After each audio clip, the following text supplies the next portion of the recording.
I'll tell you what, CNN should be ashamed of itself having you working for them. You are a rude, terrible person. Here we go. You know what? That's not an invasion. Honestly, I think you should let me run the country. You run CNN. I think that's unfair. You're a very rude person. The way you treat Sarah Huckabee is horrible. And the way you treat other people are horrible. One other question. Are you worried? That's enough. That's enough. Mr. President, I was enough. going to ask one of the other folks. That's enough. Pardon me, ma'am. Will the CNN twosome be able to leverage the strength in numbers against Trump? Or will Trump, who's known for his crowd control, be able to put them in his place? This clip is less than 2 minutes, and there's so much going on. It's absolutely incredible. The tensions are high the whole way through. And like I said, in any social interaction, when it's 2 against 1 or 3 against 1, there's massive strength in numbers because people support themselves and they can act like what the other person says is good and what the adversary is saying is bad. So CNN has 2 people in the front who are going against Trump. And in this video, I'm going to break down all the little techniques that they used. When you watch this the first time through, try to pick out what you see, and I bet we're going to be able to pick out some additional things. Now, why is this important for you? Well, number one, I want you to be able to operate confidently socially. And one of the ways to do that is to break down these people who are professionals. Whether you like Trump, whether you dislike Trump, whether you like CNN or dislike CNN, these are all professionals at what they do. The professional conversationists, debaters, and orators. So by learning from them, you're able to understand what's going on around you so people don't use these strategies against you. And so if you need to use these strategies against other people, you can. If we haven't met, my name's Barron Cruz. I run the Charisma Matrix, and I teach you the social skills that you need to get what you want out of life. And if you want a little boost, if you don't feel comfortable socially right now, you can download the Social Invincibility Checklist. You can click right here, go to charismamatrix.com/SI checklist. I've got a free checklist you can get because you're coming from this video, and it'll help you get to where you want to be. So let's jump in and watch the first half of this clip straight through, and then I'm going to go back and break it down and narrate and tell you what I see. Thank you, Mr. President. I wanted to challenge you on one of the statements that you made in the tail end of the campaign in the midterms. Here we go. If you don't mind, Mr. President, that this caravan was an invasion. As you know, Mr. President, I consider it to be an invasion. As you know, Mr. President, the caravan was not an invasion. It's a group of migrants moving up from Central America towards the border with the U.S. Thank you for telling me that. Thank you, Mr. President. I wanted to challenge you on one of the statements that you made. Okay, so he says, I'm going to challenge you. So now in Trump's head, he's thinking, all right, I don't like where this guy's coming from. He's going to challenge me. He's going to say he doesn't like my ideas. So what can I do to throw him off? And here's what he does. In the tail end of the campaign in the midterms. Here we go. Okay, number one, it sounds like some husband, like when their wife comes in mad or something from shopping, he's like, oh, here we go. So he gets out in front of it by kind of bringing the guy down, right? Derogatory, trying to have one up, trying to have higher status by saying, here we go.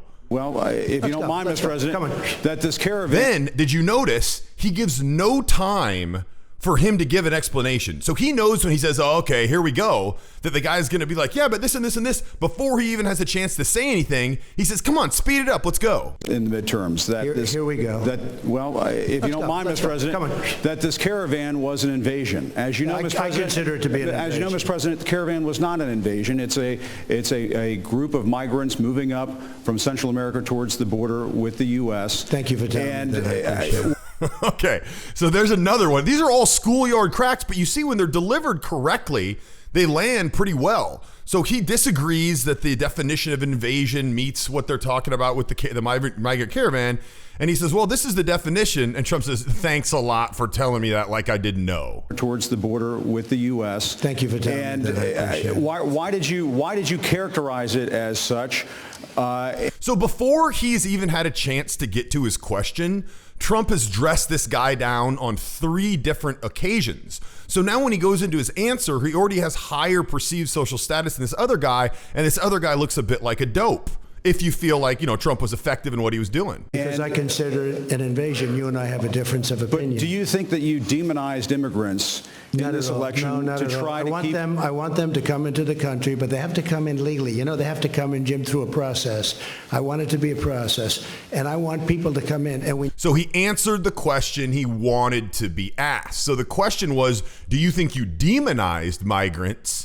And Trump doesn't answer that question, as the old political tactic, answer the question you wish you were asked. He says, I want them to come in through a process. Need the people. Your campaign. Wait.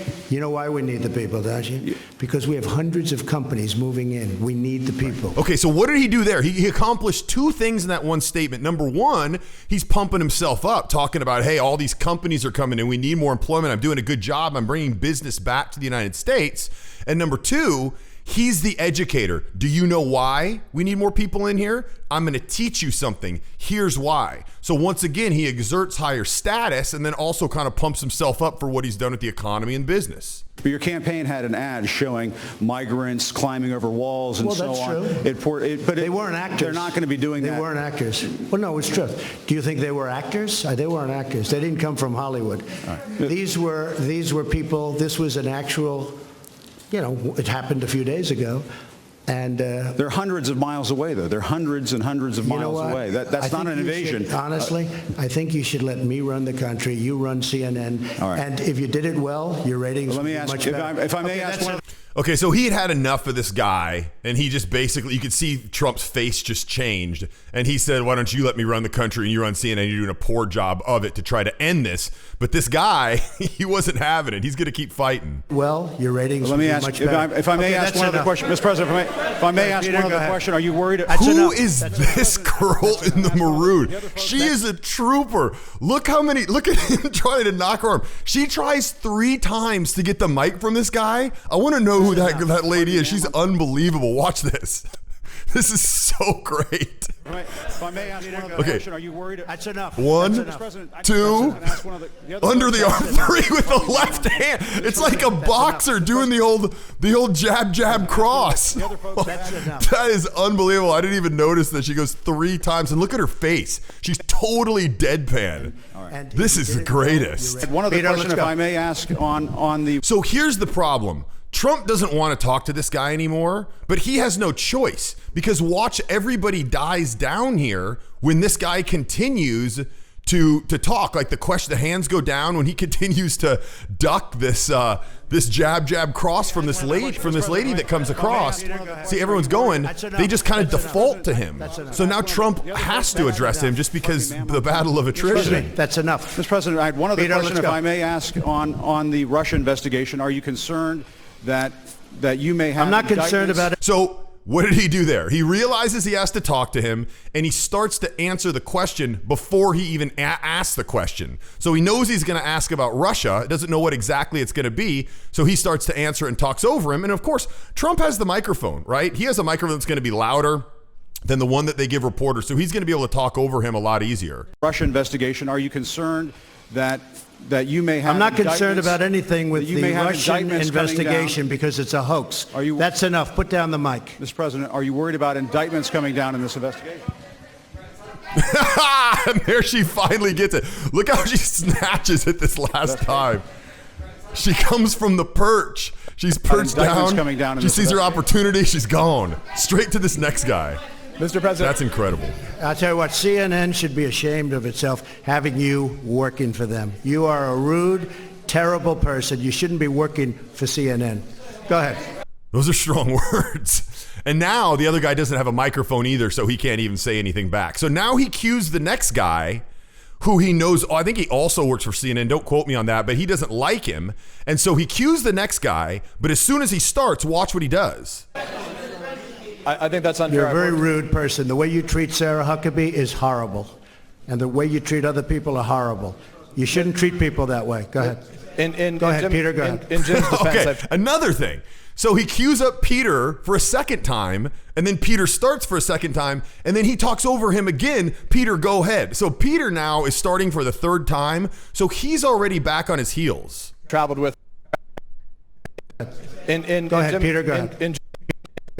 You shouldn't treat people that way. Go ahead. Go ahead, Peter. Go ahead. In Jim's defense, I've traveled with him and watched him. He's a diligent reporter who busts his butt. Well, I'm not a big like the fan rest of yours either. So I understand. To be honest. Okay, so those guys clearly work together, and they're trying to team up a little bit, right? They're trying to work as a team, and he supports him and says, hey, you say he's a terrible guy, he's a diligent reporter, and he busts his butt, he said. So how does Trump respond? He's a diligent reporter who busts his butt. Well, I'm not a big fan of yours either. So I understand. To be honest. So let me ask you a question if I can. You repeatedly said... You are the best. Mr. President...